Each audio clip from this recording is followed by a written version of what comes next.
नाज़रीन आदाब, मैं हूं अफशर जमीन। आप देख रहे हैं महाराष्ट्र न्यूज। सबसे पहले नजर डालते हैं हेडलाइंस पर। पीएम मोदी ने कुसुम योजना के इस्तेफादा कुनिंदगान से की बात। फडणवीस ने कहा कि सोलार पंप लगाने में महाराष्ट्र सबसे आगे।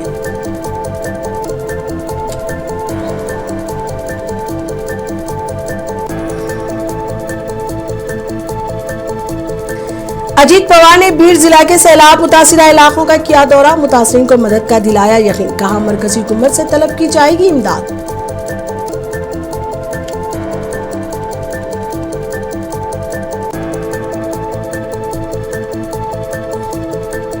किसानों को नुकसान की भरपाई के लिए रियासती हुकूमत को फौरी और मौसर इक़दाम करने की जरूरत। उद्धव ठाकरे का बयान।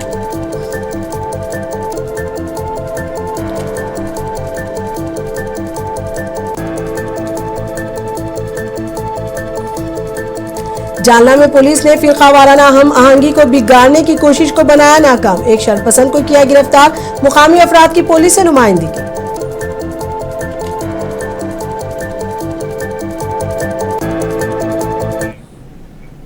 अब खबरें तफसील से। वजीर आजम नरेंद्र मोदी ने राजस्थान के बांसवाड़ा में पीएम कुसुम प्रोजेक्ट के इस्तेफादा कुनिंदगान से बातचीत की। महाराष्ट्र, मध्य प्रदेश और कर्नाटक से ताल्लुक रखने वाले किसान भी ऑनलाइन इस प्रोग्राम में शामिल हुए। महाराष्ट्र के वजीर आला देवेंद्र फडणवीस भी किसानों के हमरा मौजूद थे। फडणवीस ने बताया कि कुसुम योजना के तहत महाराष्ट्र ने 7 लाख सोलार पंप लगाए हैं। इसके अलावा रियासत में 2500 मेगावाट के सोलार पार्क का इफ्तिताह किया गया। फडणवीस ने बताया कि रियासत के किसानों ने उन्हें इस प्रोजेक्ट से मिल रहे फायदे के बारे में पीएम मोदी को वाकिफ कराया है। आज प्रधानमंत्री जी ने कुसुम योजना के हमारे जो महाराष्ट्र के किसान हैं उनके साथ वर्चुअल वार्तालाप किया है। कुसुम योजना में जो सौर पंप है, सोलर पंप, उसमें महाराष्ट्र नंबर 1 पर है। 7 लाख पंप हमने लगाए हैं। पूरे देश में जितने पंप लगे उससे ज्यादा अकेले महाराष्ट्र ने लगाए हैं। उसके साथ साथ जो सोलर पार्क की योजना है कुसुम सी, उसमें भी महाराष्ट्र ने आज 2500 मेगावाट के पार्क का उद्घाटन किया है। प्रधानमंत्री जी ने उसका उद्घाटन किया है, जिसके कारण हमारे किसानों को दिन में बिजली मिल रही है, रिलायबल पावर मिल रही है, मुफ्त की बिजली मिल रही है। किसानों ने बताया कैसे उनके जीवन में परिवर्तन आया, कैसे रात में खेती करनी पड़ती थी अब दिन में कर पा रहे, कैसे एक फसल लेते थे अब 3 फसल ले पा रहे, कितना उनको फायदा हुआ है ये किसानों ने बताया है। महाराष्ट्र के नायब वजीर आला अजीत पवार ने कहा कि हुकूमत रियासत में सैलाब से मुतासिरा किसानों के लिए मरकज से मदद तलब करेगी और इस सिलसिले में मरकजी वजीर दाखिला अमित शाह को खत भेजा जाएगा। अजीत पवार ने बीड़ जिला के सैलाब मुतासिरा इलाकों के दौरे के दौरान ये बात कही। बीड़ और रियासत के मराठवाड़ा खित्ते के दिगर अजला में हालिया शदीद बारिश और सैलाब के बाद फसलों और रिहायशी इमलाक की बड़े पैमाने पर तबाही देखने में आई। अजीत पवार ने कहा कि मरकजी हुकूमत ने पंजाब समेत दिगर रियासतों की मदद की है। महाराष्ट्र हुकूमत भी मरकज से मदद तलब करेगी। उन्होंने कहा कि सैलाब की सूरत हाल ने न सिर्फ फसलों को नुकसान पहुंचाया बल्कि बुनियादी ढांचे को भी नुकसान पहुंचाया है। लोकसभा में अपोजिशन लीडर राहुल गांधी ने महाराष्ट्र में सैलाब मुतासिरा खानदानों से ताज़ियत का इजहार किया और हुकूमत से अपील की कि इमदादी कार्रवाइयों में तेजी लाई जाए। राहुल गांधी ने कांग्रेस के लीडरों और कारकुनों पर जोर दिया कि वो महाराष्ट्र इंतजामिया के साथ ताउन करें और जरूरतमंदों की हर मुमकिन मदद करें। महाराष्ट्र में आए सैलाब की वजह से बड़े पैमाने पर माली नुकसान हुआ है। हजारों एकड़ पर खड़ी फसलों को नुकसान हुआ है। शिवसेना यूपीटी के सरबराह उद्धव ठाकरे ने लातूर जिले का दौरा करते हुए नुकसानात का जायजा लिया और मुतासिरा किसानों से बातचीत की। उद्धव ठाकरे ने कहा कि बारिश की वजह से खड़ी फसलें तबाह हो चुकी हैं, जिससे किसान शदीद मुश्किलात से दो चार हैं। किसानों को इस नुकसान की भरपाई के लिए रियासती हुकूमत को फौरी और मौसर इक़दाम करने की जरूरत है। उन्होंने मुतासिरा किसानों को यकीन दहानी कराई कि शिवसेना के साथ खड़ी है और इनकी आवाज असेंबली और हुकूमत तक पहुंचाई जाएगी। बाहेर आपल्याला पडायला पाहिजे, बरोबर आहे। मग तुमची मागणी जी आहे त्यावेळेला आपण प्रयत्न करत होतो, तो भाग वेगळा. त्याच्यात त्यांनी आता हे नाही झालं, पुन्हा लोक म्हणतील राजकारण, मला त्याच्यात जायचं नाही. आता हे संकट नेमकं त्या मागणीच्या आलेलं आहे, असं मला नाही वाटत एवढ्या काही वर्षात आलं असेल.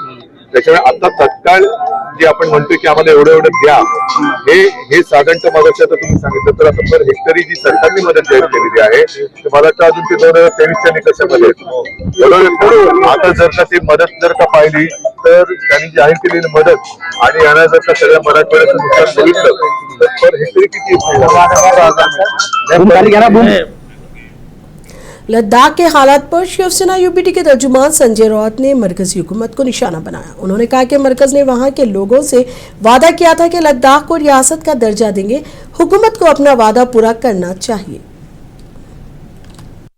ये लद्दाख और लेह की जनता की जो मांग है उसको देश का समर्थन है.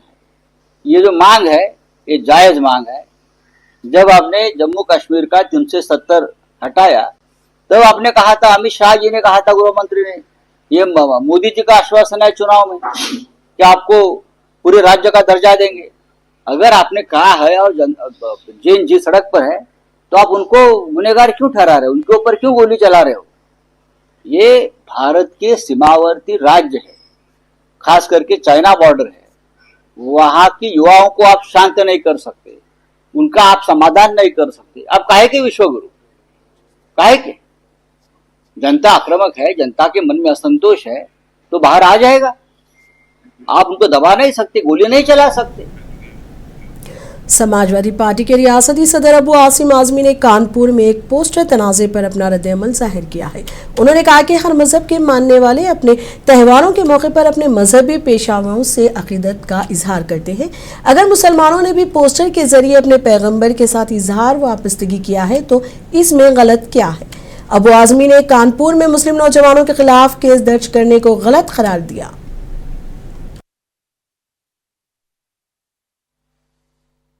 नहीं, ऐसा है कि आई लव मोहम्मद जबरदस्ती नहीं लिखा गया था. जब त्योहार होता है, क्रिश्चियन का हो या सिख भाइयों का हो या हिंदू भाइयों का हो, तो सब लोग अपने जिसको मानते हैं, देवी देवताओं को, भगवान को, ईश्वर को, वो सब लोग उसकी पोस्टर लगाते हैं. तो मुसलमानों ने जब ईद मिलादुन नबी आया तो आई लव मोहम्मद लिखा, अपनी मोहब्बत का इजहार किया. और मुसलमानों को वैसा अल्लाह के बाद दुनिया में सबसे ज्यादा अगर किसी को मानते हैं, जिनके लिए जान देने को तैयार है, वो रसूलुल्लाह सल्लल्लाहु अलैहि वसल्लम है. उनके बारे में लगाना मसला गलत नहीं है, सब धर्म में लगाते हैं. लेकिन मुसलमानों ने लगाया तो उन पर FIR हो गया. जब FIR हुआ तो सारे मुसलमान नहीं, सारे सेकुलर लोग, कितने हिंदू भाइयों ने कहा आई लव मोहम्मद, बहुत जगह पूरी दुनिया में हलचल मच गई. तो ये शुरुआत सरकार ने किया, सरकार ने जबरदस्ती लगाया. तो मैं समझता हूं कि जानबूझ करके नहीं, लेकिन ईद मिलादुन नबी पर ऐसी चीज लगाना लगाया जाता है तो इस पे FIR नहीं होना चाहिए.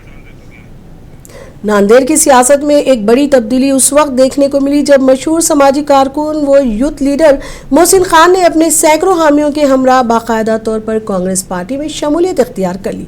ये तकरीब वाघी रोड पर वाक़ Mahmood Khan garden function hall में मुनक़िद हुई. इस मौके पर कांग्रेस के रुकन पार्लियामेंट रविंदर चौहान, जिला सदर राजेश पावड़े, शहर सदर अब्दुल सत्तार और साबिक डिप्टी मेयर आनंद चौहान समेत कई कांग्रेसी रहनुमा शरीक हुए. इस्तकबाल के लिए कारकुनान ने मोटरसाइकिल रैली निकाली. इस मौके पर मोहसिन खान ने कहा कि वो पहले भी अवामी खिदमत के लिए सरगर्म रहे हैं, अब कांग्रेस पार्टी के प्लेटफॉर्म से मजीद कुव्वत और मौसिन अंदाज में अवाम के साथ मसाइल हल करने की कोशिश करेंगे.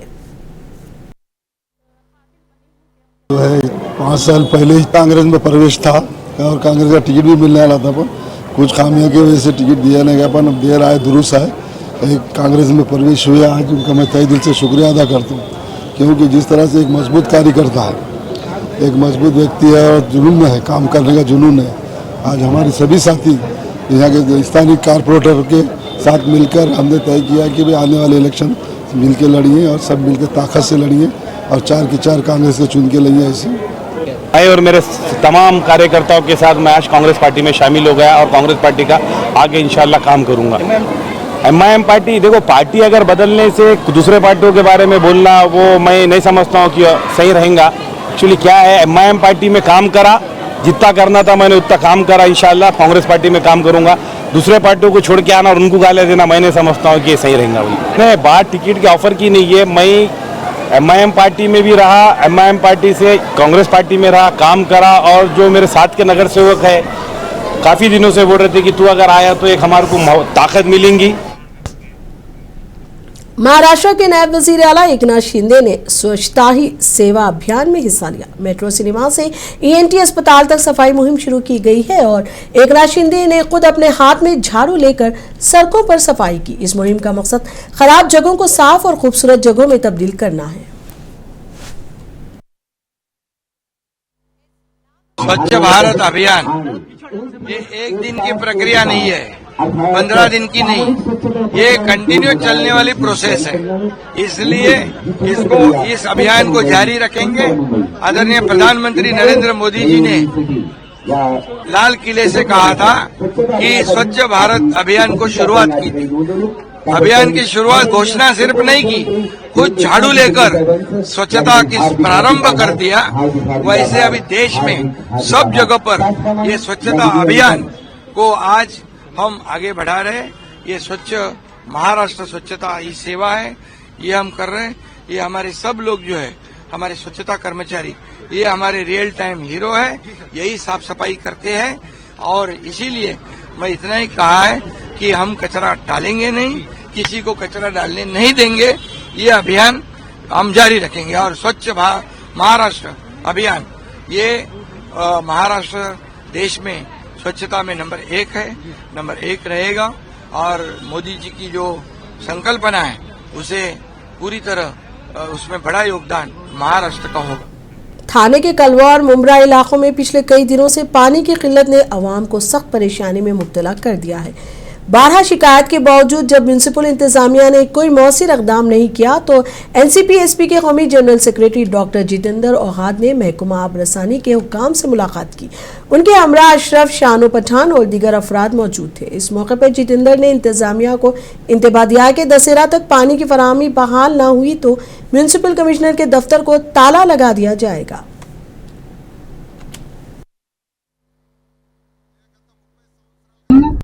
आम्ही आमदार भिका मागतो, भिका.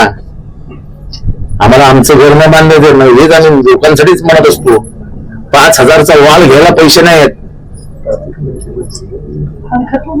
आणि स्मार्ट सिटीच्या नावाखाली रस्ते खोटी बिलं काढून 12-12 कोटी रुपयाचे रस्ते बनवले. कंप्लेंट आमच्या लेखी. AIMIM ने कानपुर में पैगंबर इस्लाम सल्लल्लाहु अलैहि वसल्लम से मोहब्बत का इजहार करने वाले पोस्टरों के खिलाफ पुलिस कार्रवाई की मजम्मत की। पार्टी ने इस मामले पर उदगीर में 26 सितंबर जुमे को 3 बजे दिन एहतजाज करने का ऐलान किया है। पार्टी रहनुमाओं ने कहा कि एहतजाज पुरअमन और जमहूरी तरीके से किया जाएगा और लोगों से बड़ी तादाद में शिरकत की अपील की गई है। पिछले 15 दिनों के पीछे यूपी कानपुर में मोहम्मद सल्लल्लाहु अलैहि वसल्लम के बैनर लगाने पर कुछ नौजवानों को बेगुनाह गुनाह दाखिल करके वहां की सरकार ने जो जुल्म किया है उसके खिलाफ आने वाले 26 तारीख को एमआईएम पार्टी के जानिब से दोपहर में 2 बजे तहसील के सामने धरने आंदोलन रखा गया है। उदगीर देहात के तालुके के सभी अवाम से गुजारिश की जाती है कि इस धरने आंदोलन में शामिल होकर आप ज्यादा से ज्यादा तादाद में शामिल होकर इस धरने आंदोलन को कामयाब करें। वो ये हुकूमत हमारे मोहम्मद सल्लल्लाहु अलैहि वसल्लम के बैनर लगाने पे जो जाति दिखाई है और उनके केसेस वापस लेने के लिए उदगीर एमआईएम के जानिब से धरने आंदोलन रखा गया है। आप सभी से गुजारिश की जाती है कि तहसील पे जुम्मा बाद नमाज 2 बजे। जालना जिले के भोकरवन तालुका का अनवा गांव हमेशा से एक हसास इलाका रहा है। पुलिस ने हेमाडपंथी महादेव मंदिर में गाय का गोश्त फेंककर फिरका वाराना फसादात भड़काने की कोशिश को नाकाम बना दिया और मंदिर में गोश्त फेंकने वाले नंद किशोर का गिरफ्तार कर लिया। इस मामले पर मुकामी मुसलमानों ने पुलिस सुपरिटेंडेंट से मुलाकात की और मुख्तलिफ मुतालबात पर मुश्तमिल एक मेमोरेंडम पेश किया, जिसमें मुतालबा किया गया कि इश्तियाल अंगेज तकारीर के जरिए गाँव में मुस्लिम कम्युनिटी के खिलाफ जहर फैलाने वालों के खिलाफ कार्रवाई की जाए।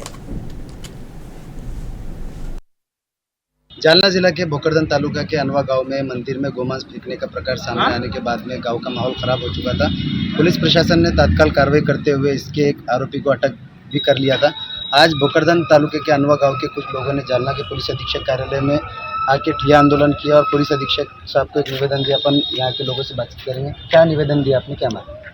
मैं शेख समद शेख अहमद एक सामाजिक कार्यकर्ता भोकरदन से हूँ और अन्वय में जो 19 नवंबर 2025 को एक मंदिर के अंदर गोमांस का देखा गया और गांव में शांतिता और भंग करने के उद्देश्य से और जाति तनाव निर्माण होने की वजह से कारण से उस गांव के कुछ समाज कंटकों ने एक कृत्य किया है। इसका तपास भारत पॉलिटिशियन के माने साहब सहायक पीएसआई यानी अच्छी तरीके से किया, उसमें हम समाधान हैं। लेकिन कुछ लोग और ऐसे कृत्य न करें, इसलिए हमने एसपी साहब को एक सब मिलकर सामूहिक निवेदन दिए है और एसपी साहब ने हमें आश्वासन दिए है कि इस गांव में ऐसा कृत्य नहीं होगा, इसलिए हम यहाँ निवेदन देने का वास्ते आए थे।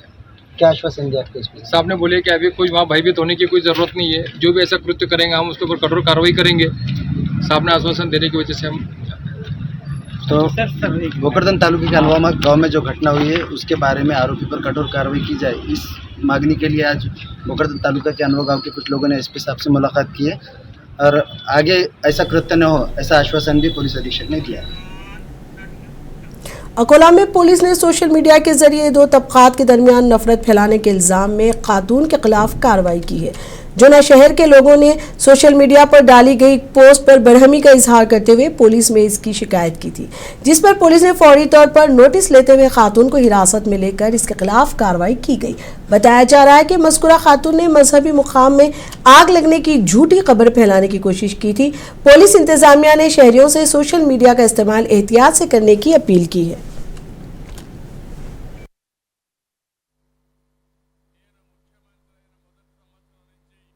पुलिस स्टेशन जूनियर शहर अंतर्गत सुरत के प्लॉट मानपुरा के पास एक रहने वाले एक महिला ने एक रील्स इंस्टाग्राम पे वायरल किया था, जो उन्हें पता नहीं था कि किस वो उसकी भावनाएं को ठेस पहुंच सकती है। तो उस उपरांत जो है जो एरिया के लोग हैं उन्होंने उसके ऊपर सवाल उठाए, तो संबंधित महिला उन्होंने तुरंत वो जो रील है वो डिलीट कर दिया है और कोई भी लोग उस भावना में न आते हुए और कोई भी अफवाह के ऊपर ध्यान न देते हुए मेरा सभी लोगों से एक अपील करता हूं कि कोई भी अफवाह पर ध्यान न दे।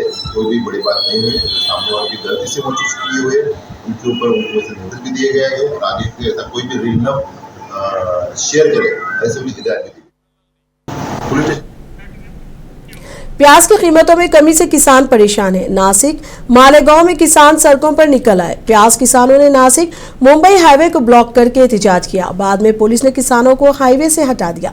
बारिश से प्याज की फसल को शदीद नुकसान पहुंचा है। नासिक में प्याज 400 से 1200 रुपए फी क्विंटल में फरोख्त हो रही है।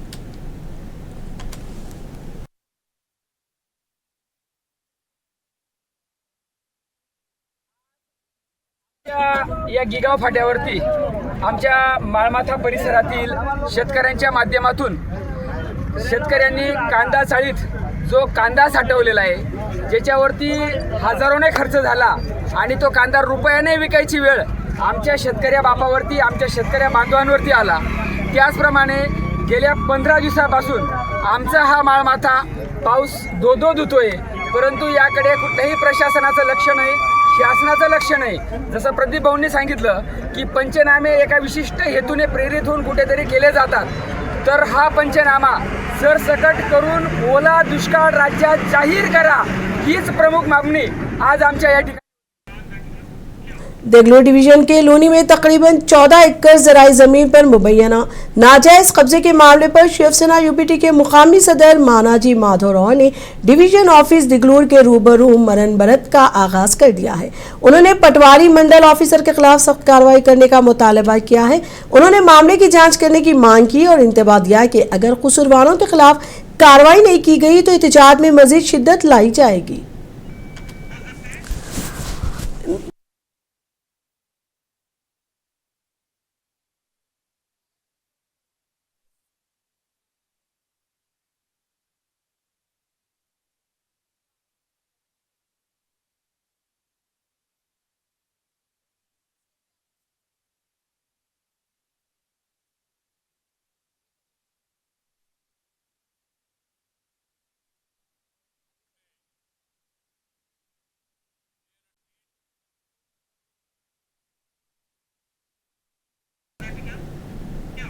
वजीर आला चंद्रबाबू नायडू डीएसी उम्मीदवारों को तकर्रुरनामे देने के लिए లోకేష్ గారిని ఆయన టీంని మనస్ఫూర్తిగా అభినందిస్తున్నా. ఎన్ని అడ్డంకులు వచ్చినా ఎక్కడ కూడా ఇబ్బంది లేకుండా నేను పెట్టిన మొదటి సంతకాన్ని 150 రోజుల్లో అమలు చేసే బాధ్యత తీసుకున్నారు. అలాంటి వారిని అభినందిస్తూ, నీ మీద ఒక బాధ్యత ఉందమ్మా, నీ మీదనే కాదు ఇక్కడ అందరిపైన ఉంది. నాకు ఒక కోరిక ఉంది, మీకు ఒక కోరిక ఉంది. మీ కోరిక ఉద్యోగం, అది తీరింది. నా కోరిక ఈ రాష్ట్రంలో పేదరికం లేని సమాజం రావాలి. అది విద్య వల్లనే సాధ్యం. ఆ బాధ్యత మీది. ఏం తమ్ముళ్ళు సిద్ధమా అని మిమ్మల్ని అడుగుతున్నా. ఏం తమ్ముళ్ళు మీరు? ఏంటమ్మా ఆడబిడ్డలు 33% ఉద్యోగాల్లో నేనే రిజర్వేషన్లు పెట్టాను. అందుకే ఈ రోజు మీటింగ్ లో చూస్తే మగవారి కంటే మా ఆడబిడ్డలే ఎక్కువగా కనబడొస్తున్నారు. కంగ్రాచులేషన్స్ మహిళలందరికీ. చదువు విషయంలో కూడా మనం ఒకసారి ఆలోచిస్తే ఆడవాళ్లే బాగా చదువు చెప్పగలుగుతారు. ఈరోజు మా లోకేష్ గారికి కూడా నేను ఎప్పుడు చదువు విషయంలో పట్టించుకోలేదు. మా మిస్సెస్ అన్నీ చేసింది. ఒక్కరోజు కూడా నేను ఆయనకు స్కూల్ కూడా ఎక్కడ చదువుతున్నాడో అది కూడా నాకు తెలియదు. నేను ప్రజల కోసం పనిచేస్తే ఫ్యామిలీ బాధ్యత తీసుకుని వీళ్ళని చదివించే బాధ్యత మా మిస్సెస్ తీసుకునింది. నాకు ఒక నమ్మకం, పిల్లలకు బాగా చదివి చెప్పే శక్తి ఆడబిడ్డలకు ఉంటుంది. అదే మరి మగవాళ్ళు కూడా మీరున్నారు. నేను మిమ్మల్ని అందరినీ కించపరచడం కాదు, కానీ జీవితంలో మనం గుర్తుపెట్టుకున్నది టీచర్ని. ఇప్పుడు కూడా నాకు గుర్తున్నాడు మా భక్తవత్సలం టీచర్ అని చెప్పి నేను మీకు తెలియజేస్తున్నా. ఇది ప్రగాఢమైనటువంటి నమ్మకం. ఏం తల్లి, బాగా పనిచేసి మంచి పేరు తీసుకురావాలి. మీ మీద నమ్మకం కోసం మొదటి సంతకం పెట్టాను. ఈ మొదటి సంతకం 2047 ఆంధ్రప్రదేశ్ని స్వర్ణాంధ్రప్రదేశ్ దేశంగా ఈ విద్యా వ్యవస్థలో మార్పులు తెచ్చే విధంగా మీరు పనిచేయాలని మరొక్కసారి మీ అందరికీ పిలిపిస్తూ చేస్తారని చెప్పి ఆశిస్తూ అందరికీ నమస్కారాలు. Thank you. ధన్యవాదములు సార్.